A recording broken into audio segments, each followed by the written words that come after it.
Bus దిగినోళ్ళు పొలాలలో శవమై తేలారు అమ్మ, కూతురు. ఇప్పుడు ఇది సంచలనం సృష్టిస్తోంది. ఏలూరు జిల్లా ఉంగుటూరు మండలం నల్లమాడు ఆయకట్ట ప్రాంతంలో జీడి మామిడి తోటల్లో 3 రోజుల క్రితం జరిగిన జంట హత్యలు సోమవారం వెలుగులోకి వచ్చాయి. మృతులు తూర్పుగోదావరి జిల్లా నల్లజర్ల మండలం అనంతపల్లికి చెందిన తల్లి కుమార్తెగా గుర్తించారు. వీళ్ళిద్దరిని శుక్రవారం రాత్రి హతమార్చినట్టు తెలుస్తోంది.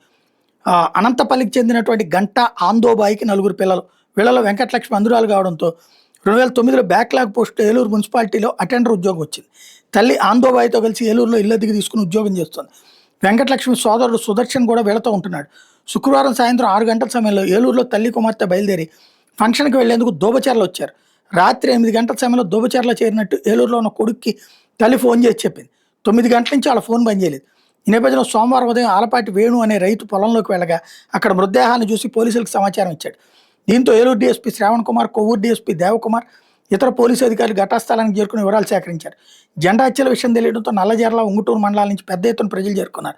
అటుగా వెళ్తున్న వ్యక్తి మృతులను గుర్తించి అనంతపల్లికి చెందిన వాళ్ళని చెప్పడంతో వాళ్ళ బంధువులకు పోలీసులు సమాచారం ఇచ్చారు.